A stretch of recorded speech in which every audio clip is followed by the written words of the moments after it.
Ngayon naman, we're going to talk about still on the 4 security features of the PCOS. Okay, so lastly, the digital signatures.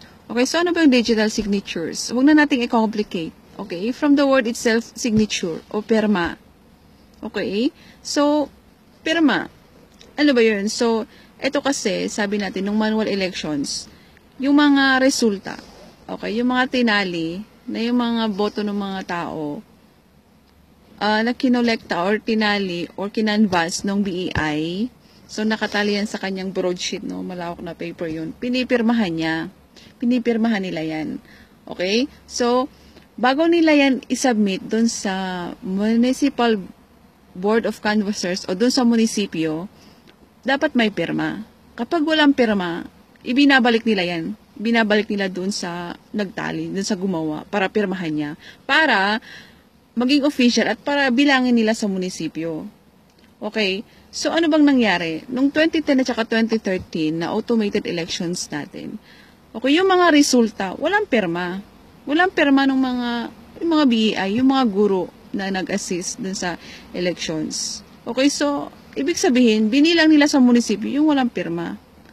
So, ano bang ibig sabihin pang ng isang dokumento kapag walang pirma? Ibig sabihin, di ba, peke? Di ba? Kapag napupunta tayo sa mga government agencies, magsasubmit ka ng isang dokumento na walang pirma, i-acknowledge ba nila? Hindi. Let's say, for example, birth certificate. Kumuha ka ng birth certificate mo sa NSO. Ngayon, hindi mo chinek. Hindi pala pumirma ang NSO. So, walang pirma ng NSO yung kinuha mong birth certificate. Tapos, isasubmit mo dun sa DFA. Okay? Sa Department of Foreign Affairs sa pagkuha mo ng passport kasi requirement yun. Tapos, nakita ng DFA, wala pang lang pirma yung birth certificate mo. I-accept ba nila? Hindi, di ba? Hindi ka makakakuha ng passport mo. So, ganun din po. Ganun din po sa election returns na walang pirma, walang digital signature. So, dapat hindi ina-accept yun. Pero noong 2010 at 2013, tinanggap nila, binilang nila yung mga walang pirma na mga election returns o yung mga resulta ng election na hindi pinirmahan ng mga guro. Okay, so bakit daw walang pirma? Ganito yung nangyari. Anong ginawa ng COMELEC? So, sabi ng COMELEC sa mga teachers, okay, so yung magtatanong yung PICO sa inyo, kapag nagtanong yung PICO sa inyo na, do you want to sign? Ang i-press nyo is no. Tapos pag nagtanong yung PICO sa inyo na, are you sure? I-press nyo ang yes. So, malinaw po, no? Yun yung instruction ng COMELEC. So, malinaw, napakalinaw na lumabag sila sa batas. Bakit sila nagbigay ng gano'n na instruction? Imagine that. Na tinuruan nila yung mga guro na lumabag doon sa batas. Very bad, no? Hindi na yan kaduda-duda. Ibig sabihin nandyan na, you're caught in the act, you violated the law. Pero again, ini-entrust natin yan sa korte. Korte na po ang bahalang mag-judge sa inyo. Ang bagal ng kaso, kailan pa yan? Kailan pa kaso mo? 2010, yung mga kaso na yan, 2013, hanggang ngayon walang mga resulta. Okay, so ano na namang hinihiling natin mga Pilipino? Please lang, no? Sa 2016, papirmahin nyo na po yung mga BEI. Papirmahin nyo na po yung mga guro. Para yung election returns maging valid. Okay?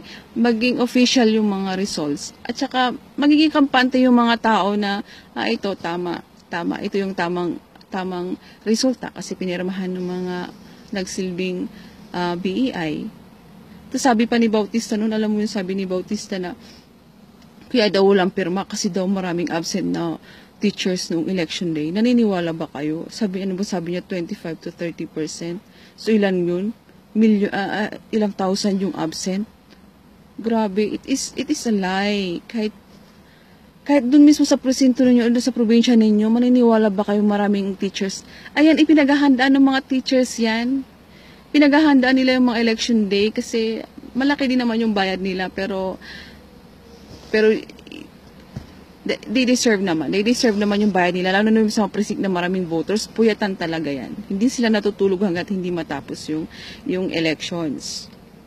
Okay, so ang sasabihin po natin, please lang, papirmahin nyo yung mga guro. Again, sabi ni Bautista, itong Friday lang, sabi niya na, it will be explained. Ano na naman ang i-explain niya? Ano naman ang balak nila? Hindi na naman nila papipirmahin yung mga teachers? Ano na naman magiging itsura ng mga election returns? Parang peke kasi nga walang pirma? Very mali. Hindi na tuloy ako, nabulol na tuloy ko. It is doubtful. Englishin ko na lang. Okay, so it is doubtful again. So, ano na naman yung plano nila? No? Ayoko nang i-discuss yung mga daya-daya eh. Sa susunod na video na lang, pag ako sasabihin natin yung ating mga hinaing, yung ating mga doubts. Okay? Ito sinasabi lang natin yung dapat nilang gawin, yung gusto lang nating gawin nila. Okay? Paano ba kung ilalabas natin yung mga maruruming mga tsaka yung mga, buti nga hindi pa tayo nagmumura. Kung napapanood ko yung mga video ng ibang mga gumagawa ng video mura, salo ng mura, yung bobo, no? Try lang ni Bautista na hindi pasunod yung 4 security features, mumurahin ko siya ng mumurahin, natawag ko siya ng bobo, o kung ano pa man. Katulad ng mga mga laglag bala, tsaka bukas balikbayan box. Ay nako, Bautista, umayos-ayos ka. Okay, mas maraming salamat. Sa susunod, pag-usapan natin yung yung mga isinuhol sa mga COMELEC commissioners, yung 30 million each, yung pagtanggal nila kay Gas Lagman. Mga kayo mga nayupak. Ayan na, simula na. Okay, thank you.